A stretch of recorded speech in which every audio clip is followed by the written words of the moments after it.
ಎಲ್ಲರಿಗೂ ನಮಸ್ಕಾರ. ಸುವರ್ಣ ಪಂಚಾಯತಿಗೆ ಸ್ವಾಗತ.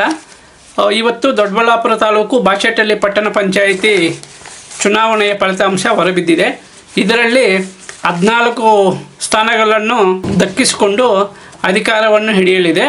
ಈ 19 ಸ್ಥಾನಗಳ ಪೈಕಿ 14 ಸ್ಥಾನಗಳನ್ನು BJP, 3 ಸ್ಥಾನಗಳನ್ನು ಕಾಂಗ್ರೆಸ್ಸು, 1 ಸ್ಥಾನ JDS, 1 ಇಂಡಿಪೆಂಡೆಂಟ್ ಅಭ್ಯರ್ಥಿ ಗೆದ್ದಿರ್ತಾರೆ.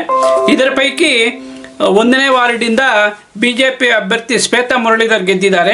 2ನೇ ವಾರ್ಡಿಂದ BJP ಅಭ್ಯರ್ಥಿ ಪ್ರೇಮ್ ಕುಮಾರ್ ಗೆದ್ದಿದ್ದಾರೆ. 3ನೇ ವಾರ್ಡಿಂದ BJP ಅಭ್ಯರ್ಥಿ ವೇಣುಗೋಪಾಲ್ ಗೆದ್ದಿದ್ದಾರೆ. 4ನೇ ವಾರ್ಡಿನಿಂದ ಪಕ್ಷೇತರ ಅಭ್ಯರ್ಥಿ ಶ್ರೀನಿವಾಸ ರೆಡ್ಡಿ ಗೆದ್ದಿದ್ದಾರೆ. 5ನೇ ವಾರ್ಡ್ದಿಂದ BJP ಅಭ್ಯರ್ಥಿ ರಾಮಮೂರ್ತಿ ಗೆದ್ದಿದ್ದಾರೆ. 6ನೇ ವಾರ್ಡ್ BJP ಅಭ್ಯರ್ಥಿ ಭಾಗ್ಯಮ್ಮ ಗೆದ್ದಿದ್ದಾರೆ. 7ನೇ ವಾರ್ಡ್ BJP ಅಭ್ಯರ್ಥಿ ಮಧುಕುಮಾರ್ ಗೆದ್ದಿದ್ದಾರೆ. 8ನೇ ವಾರ್ಡ್ BJP ಅಭ್ಯರ್ಥಿ ಮುನಿಶಂಕರ್ ಗೆದ್ದಿದ್ದಾರೆ. 9ನೇ ವಾರ್ಡ್ JDS ಅಭ್ಯರ್ಥಿ ಚಂದನ್ ಎನ್ ಗೆದ್ದಿದ್ದಾರೆ. 10ನೇ ವಾರ್ಡ್ ಕಾಂಗ್ರೆಸ್ ಅಭ್ಯರ್ಥಿ ಅರುಣ್ ಕುಮಾರ್ ಗೆದ್ದಿದ್ದಾರೆ. 11ನೇ ವಾರ್ಡ್ BJP ಅಭ್ಯರ್ಥಿ ಕೃಷ್ಣಪ್ಪ ಗೆದ್ದಿದ್ದಾರೆ. 12ನೇ ವಾರ್ಡ್ BJP ಅಭ್ಯರ್ಥಿ ನಾರಾಯಣ ಸ್ವಾಮಿ ಗೆದ್ದಿದ್ದಾರೆ. 13ನೇ ವಾರ್ಡ್ BJP ಅಭ್ಯರ್ಥಿ ಲೀಲಾ ಮಹೇಶ್ ಗೆದ್ದಿದ್ದಾರೆ. 14ನೇ ವಾರ್ಡ್ BJP ಅಭ್ಯರ್ಥಿ ಪ್ರೇಮ್ ಕುಮಾರ್ ಗೆದ್ದಿದ್ದಾರೆ. ಪ್ರೇಮ್ ಕುಮಾರ್ ಅವರು 2ನೇ ವಾರ್ಡು ಮತ್ತು 14ನೇ ವಾರ್ಡು 2 ವಾರ್ಡ್ಗಳಿಂದ ನಿಂತು 2 ವಾರ್ಡ್ಗಳಿಂದ ಗೆದ್ದಿದ್ದಾರೆ. 15ನೇ ವಾರ್ಡು BJP ಅಭ್ಯರ್ಥಿ ಅಂಬುಜಾಕ್ಷಿ ಗೆದ್ದಿದ್ದಾರೆ. 16ನೇ ವಾರ್ಡ್ ಕಾಂಗ್ರೆಸ್ ಅಭ್ಯರ್ಥಿ ಪುಷ್ಪ ಗೆದ್ದಿದ್ದಾರೆ. 17ನೇ ವಾರ್ಡ್ BJP ಅಭ್ಯರ್ಥಿ ನೇತ್ರ ಮಧುಕುಮಾರ್ ಗೆದ್ದಿದ್ದಾರೆ. 18ನೇ ವಾರ್ಡ್ BJP ಅಭ್ಯರ್ಥಿ ರಾಧಾಮಣಿ ಗೆದ್ದಿದ್ದಾರೆ. 19ನೇ ವಾರ್ಡ್ ಕಾಂಗ್ರೆಸ್ ಅಭ್ಯರ್ಥಿ ದಾಕ್ಷಾಯಿಣಿ ಅವರು ಗೆದ್ದಿದ್ದಾರೆ. ಇದರ ಪೈಕಿ ತುಂಬ ಸ್ಪರ್ಧೆ ಅಂತಂದರೆ ಪ್ರೇಮ್ ಕುಮಾರ್ನು ಹೇಗೋ ಸೋಲಿಸಲೇಬೇಕು ಅಂತ ತುಂಬ ಹಠ ಹಿಡಿದಿದ್ದರು BJPನವರು.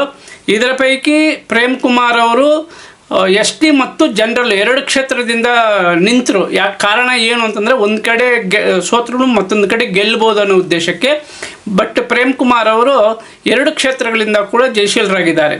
ಇದು ಒಂಥರ ಕಾಂಗ್ರೆಸ್ ಪಕ್ಷಕ್ಕೆ ಹೀನಾಯ ಸೋಲು ಅಂತ ಹೇಳ್ಬೋದು. ಯಾತಕ್ಕೆ ಅಂತಂದರೆ ಪಟ್ಟಣ ಪಂಚಾಯಿತಿ ಬಾಚೇಟಳ್ಳಿ ಪಟ್ಟಣ ಪಂಚಾಯಿತಿ ಮೊದಲನೇದಾಗಿ ನಡೆದ ಚುನಾವಣೆಯಲ್ಲಿ ಅಧಿಕಾರದಲ್ಲಿರ್ತಕ್ಕಂಥ ಕಾಂಗ್ರೆಸ್ ಪಕ್ಷ ಕೇವಲ 3 ಸ್ಥಾನಗಳನ್ನು ಮಾತ್ರ ದಕ್ಕಿಸಿಕೊಂಡಿದೆ.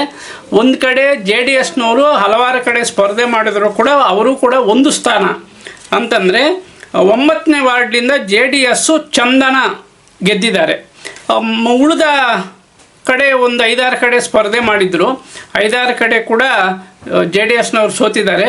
ಮತ್ತೊಂದು ಕಡೆ JDS BJP ಹೊಂದಾಣಿಕೆ ಮಾಡ್ಕೊಂಡಿದ್ದಿದ್ರೆ ಈ 5 ಏನು 14 ಪ್ಲಸ್ ಒಂದು 5 3 ಕಾಂಗ್ರೆಸ್ಸು, 1 ಇಂಡಿಪೆಂಡೆಂಟು, 1 JDS ಏನು 5 ಐತಲ್ಲ, ಈ 5 ಕೂಡ BJP ತಕ್ಕಕ್ಕೆ ಹೋಗ್ಬಿಡೋದು, ಒಟ್ಟು ಶಿಪ್ ಆಗಿ ಹೋಗ್ಬಿಡೋದು. ಬಾಚೇಟಳ್ಳಿ ಪಟ್ಟಣ ಪಂಚಾಯತ್ JDS ಮತ್ತು BJP ಒಂದು ಆಗಿದ್ದಿದ್ರೆ. ಬಟ್ ಇಲ್ಲಿ ಕೂಡ ಕೆಲವು ಕಡೆ JDSನವರು ನೇರವಾಗಿ BJP ಅಭ್ಯರ್ಥಿಗಳಿಗೆ ಬೆಂಬಲ ಕೊಟ್ಟಿದ್ದಾರೆ. ಯಾಕೆ ಕೊಟ್ಟಿದ್ದಾರೆ ಅಂತಂದರೆ ಇಲ್ಲಿ ಮುಖ್ಯವಾದ ಲೀಡರ್ಗಳು ಸ್ಪರ್ಧೆ ಮಾಡಿದ ಒಂದು 5-6 ಕಡೆ ಏನೋ ಹೊಂದಾಣಿಕೆ ಇಲ್ಲ. ಉಳಿದಿದ್ದ ಕಡೆ ಎಲ್ಲ ಕಡೆ JDSನವರು BJPಗೆ ಬೆಂಬಲ ಕೊಟ್ಟು BJP ಅಭ್ಯರ್ಥಿ ಗೆಲುವು ಶ್ರಮಿಸಿದ್ದಾರೆ ಅಂಥೇಳಿ JDS ಮತ್ತು BJPನವರು ಚರ್ಚೆ ಮಾಡ್ತಾ ಇದ್ದಾರೆ. ಇದರ ಪೈಕಿ ಮುಖ್ಯವಾಗಿ ಹೇಳಬೇಕು ಅಂತಂದರೆ JDSಸು ಜಾಸ್ತಿ ಮೆಜಾರಿಟಿ ಇರ್ತಕ್ಕಂಥ ಪಟ್ಟಣ ಪಂಚಾಯಿತಿ ಬಾಚೇಟಳ್ಳಿ. JDSನಲ್ಲಿ ಹಲವು ಲೀಡರ್ಗಳು BJPಗೆ ಹೋಗಿರೋದ್ರಿಂದ BJP ಕೂಡ ಅತ್ಯಧಿಕ ಮೆಜಾರಿಟಿಯಿಂದ BJP ಪಟ್ಟಣ ಪಂಚಾಯಿತಿಯಲ್ಲಿ ಗೆದ್ದು ಅಧಿಕಾರವನ್ನು ಹಸ್ತಾಂತರ ಮಾಡ್ಕೊಂಡಿದೆ. ಮತ್ತು ಕಾಂಗ್ರೆಸ್ ಪರಿಸ್ಥಿತಿ ಹೇಳಬೇಕು ಅಂತಂದರೆ ಕಾಂಗ್ರೆಸ್ಗೆ ಪಟ್ಟಣ ಪಂಚಾಯಿತಿ ವ್ಯಾಪ್ತಿಯಲ್ಲಿ ಸರಿಯಾದ ಲೀಡರ್ಶಿಪ್ ಇಲ್ಲ ಅನ್ನೋದು ಮೊದಲನೇ ಚುನಾವಣೆಯಲ್ಲಿ ಎದ್ದು ತೋರಿಸಿದೆ. ಕೇವಲ ಎಲ್ಲ 19 ಸ್ಥಾನಗಳಲ್ಲಿ ಸ್ಪರ್ಧೆ ಮಾಡಿದ ಕಾಂಗ್ರೆಸ್ ಪಕ್ಷ ಕೇವಲ 3 ಕಡೆ ಮಾತ್ರ ಗೆದ್ದಿದೆ.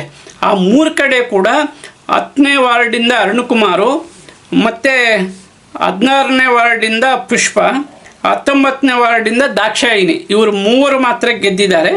ಉಳಿದವರೆಲ್ಲ ಸೋತಿದ್ದಾರೆ. ಮತ್ತು ಜನಧ್ವನಿ ವೇದಿಕೆ ಅಂತ ಇಂಡಿಪೆಂಡೆಂಟಾಗಿ ಸ್ಪರ್ಧೆ ಮಾಡಿದವರು ಯಾರೂ ಕೂಡ ಗೆದ್ದಿಲ್ಲ. ಇದರ ಪೈಕಿ 4ನೇ ವಾರ್ಡು ಪಕ್ಷೇತರ ಅಭ್ಯರ್ಥಿಯಾಗಿ ಶ್ರೀನಿವಾಸ ರೆಡ್ಡಿ ಅವರು ಗೆದ್ದಿದ್ದಾರೆ. ಶ್ರೀನಿವಾಸ ರೆಡ್ಡಿ ಅವರು ಕೂಡ BJP ಬೆಂಬಲಿತ ಅಂತ ನಾನು ಅಂದ್ಕೊಂಡಿದ್ದೀನಿ. ಬಟ್ ಇಲ್ಲಿ ಇನ್ನೊಂದು ಗೊಂದಲ ಸೃಷ್ಟಿ ಏನು ಅಂತಂದರೆ, ನೀವು BJP ಟಿಕೆಟ್ ಸಿಗ್ತಾ ಇದ್ದರೂ ಕೂಡ ಇಂಡಿಪೆಂಡೆಂಟಾಗಿ ನಿಂತು ಗೆದ್ದರೆ ಮತ್ತೆ BJPಗೆ ಬರ್ತೀವಿ ನಾವು ಗೆದ್ಕೊಂಡು ಅಂತ ಕೆಲವರು ಹೇಳಿದ್ದಾರೆ. ಅದರ ಪೈಕಿ 7ನೇ ವಾರ್ಡಲ್ಲಿ ಅಂಬರೀಷ್ ಅವರು ಕೂಡ ಹಾಗೆ ಸ್ಪರ್ಧೆ ಮಾಡಿದರು. ಇವರಿಗೆ ಬೆಂಬಲ ನಿರ್ದೇಶಕರು BC ಆನಂದ್ ಅವರು ನೇರವಾಗಿ ಬೆಂಬಲ ಕೊಟ್ಟರು, ಪಕ್ಷೇತರ ಅಭ್ಯರ್ಥಿಯನ್ನು ಗೆಲ್ಲಿಸಲೇಬೇಕು ಅಂತ. ಅಲ್ಲಿ 7ನೇ ವಾರ್ಡಿಂದ ಮಧುಕುಮಾರ್ ಅವರು BJP ಅಭ್ಯರ್ಥಿ ಜಯಶೀಲರಾಗಿದ್ದಾರೆ. ಇವನ್ನೆಲ್ಲ ಪರಿಶೀಲನೆ ಮಾಡಿದರೆ ನೆಕ್ಸ್ಟ್ ನಡೆಯುವ ಚುನಾವಣೆಗಳಲ್ಲಿ BJPಯಲ್ಲಿ ನೀವು ಎಲ್ಲನ್ನ ನಿಂತ್ಕೊಬೇಡ್ರಿ, ಗೆದ್ಕೊಂಡು ಬಂದ ಮೇಲೆ BJPಗೆ ಬರ್ರಿ ಅನ್ನೋದು ಹೊಸ ಸಿದ್ಧಾಂತ ಪಟ್ಟಣ ಪಂಚಾಯಿತಿ ಬಾಸಟಳ್ಳಿ ಪಟ್ಟಣ ಪಂಚಾಯಿತಿಯಿಂದ ಸೃಷ್ಟಿ ಆಗಿರೋದರಿಂದ ನೆಕ್ಸ್ಟ್ ನಡೆಯುವ ಎಲ್ಲ ಚುನಾವಣೆಯಲ್ಲಿ ಕೂಡ ನಮಗೆ ಸೀಟ್ ಸಿಗ್ತಾ ಇದ್ದರೆ ನಾವು ಇಂಡಿಪೆಂಡೆಂಟಾಗಿ ನಿಂತು ಮತ್ತೆ ನಾವು BJPಗೆ ಬರ್ತೀವಿ ಅನ್ನೋ ಮಾತು ಕೇಳಿ ಬರ್ತಾ ಐತೆ. ಇದು ಒಂಥರ ಎಲ್ಲೋ ಒಂದು ಗುಡ್ಡೇಟ್ ಬೆಡ್ಡೇಟ್ ಮೇಲೆ ಗೆಲ್ಲೋದು ಸೋಲೋದು ಸೆಕೆಂಡ್ರಿ, ಬಟ್ ಪಕ್ಷ ನಿಷ್ಠೆ ಅನ್ನೋದು ಮುಖ್ಯವಾಗಿರುತ್ತೆ.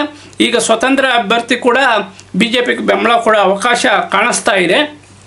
ಮತ್ತು ಇಲ್ಲಿ 7ನೇ ವಾರ್ಡಿಂದ ಮಧುಕುಮಾರ್ ಮೇಲೆ ಅಂಬರೀಷ್ ಅವರು ಸೋತಿರೋದು, ಮತ್ತು ಅವರು BJPಯಲ್ಲಿ ಇದ್ದಂಗೆ. ಬಟ್ ಇಲ್ಲಿ BJP ಅಭ್ಯರ್ಥಿ ಗೆದ್ದ ಮೇಲೆ ಅವರು BJPಯಲ್ಲಿ ಇದ್ರೂ ಒಂದೇ ಇಲ್ದಾ ಇದ್ರೂ ಒಂದೇ ಅನ್ನೋದು ಕೂಡ ಮಾತು BJPಯಲ್ಲೇ ಚರ್ಚೆ ಮಾಡ್ತಾ ಇದ್ದಾರೆ. ಮತ್ತು 8ನೇ ವಾರ್ಡಿಂದ BJP ಅಭ್ಯರ್ಥಿ ಮುನಿಶಂಕರು, ಹಿಂದೆ ಇವರು ಮನೆಯವರು ಗ್ರಾಮ ಪಂಚಾಯಿತಿ ಉಪಾಧ್ಯಕ್ಷರಾಗಿ ಸೇವೆ ಸಲ್ಲಿಸಿದರು. ಈಗಲೂ ಕೂಡ ಅವಕಾಶ ಸಿಕ್ಕಿದ್ರೆ ಏನೋ ಒಂದು ಹುದ್ದೆಯನ್ನು ಅಲಂಕರಿಸುವ ಅವಕಾಶ ಇದೆ. ಈ ಬಾಸಟಳ್ಳಿ ಪಟ್ಟಣ ಪಂಚಾಯಿತಿ ಚುನಾವಣೆಯಲ್ಲಿ BJP ಗೆದ್ದುಕೊಂಡಿದೆ. ಕಾಂಗ್ರೆಸ್ಸು ತುಂಬ ಹೀನಾಯ ಸ್ಥಿತಿಯಲ್ಲಿ 3 ಸ್ಥಾನಗಳನ್ನು ದಕ್ಕಿಸಿಕೊಂಡು ತನ್ನ ಮಾನವನ್ನು ಕಾಪಾಡಿಕೊಂಡಿದೆ ಅಂತ ಹೇಳ್ಬೋದು. ಯಾತಕ್ಕೆ ಅಂತಂದರೆ ಅಲ್ಲಿ ಸರಿಯಾದ ಲೀಡರ್ಶಿಪ್ ಇಲ್ಲ, ಏನೋ ಪಕ್ಷ ಸಂಘಟನೆ ಮಾಡೋಕ್ಕೆ ಅವಕಾಶ ಇಲ್ಲ, ಅವ್ರು 100 ಹೇಳ್ತಾರೆ ಕಾಂಗ್ರೆಸ್ನವರು. ಬಟ್ ಏನು ಅಂತಂದರೆ ಈ ಪಟ್ಟಣ ಪಂಚಾಯತಿ ಚುನಾವಣೆಯಲ್ಲಿ 19 ಸ್ಥಾನಗಳ ಪೈಕಿ ಕೇವಲ 3 ಸ್ಥಾನ ಗೆದ್ದುಕೊಂಡಿರ್ತಕ್ಕಂಥ ಕಾಂಗ್ರೆಸ್ ಪಾರ್ಟಿ ಹೀನಾಯವಾಗಿ ಸೋತಿದೆ ಅಂಥೇಳಿ ಕಾಂಗ್ರೆಸ್ ಕೆಲವು ಹಿರಿಯ ಮುಖಂಡರುಗಳು ಕೂಡ ನನ್ನ ಜೊತೆಗೆ ಚರ್ಚೆ ಮಾಡಿದಾಗ ಹೇಳಿದರು, ಇಲ್ಲಪ್ಪ ನಮಗೆ ಲೀಡರ್ಶಿಪ್ ಕೊರತೆ ಕಾಣಿಸ್ತಾ ಐತೆ, ಏನು ಮಾಡೋದು ಮಾಡೋದು ಅನ್ನೋದು. ಈ ವಿಡಿಯೋ ನಿಮಗೇನಾನ ಇಷ್ಟ ಆದರೆ ಲೈಕ್ ಮಾಡಿ, ನಮ್ಮ ಚಾನಲ್ ಸಬ್ಸ್ಕ್ರೈಬ್ ಮಾಡ್ಕೊಳ್ಳಿ. ಈ ವಿಡಿಯೋವನ್ನು ನಿಮ್ಮ ಫ್ರೆಂಡ್ಸ್ಗೂ ಫಾರ್ವರ್ಡ್ ಮಾಡಬೇಕು ಅಂತ ಮನವಿ ಮಾಡ್ತಾಯಿದ್ದೀನಿ.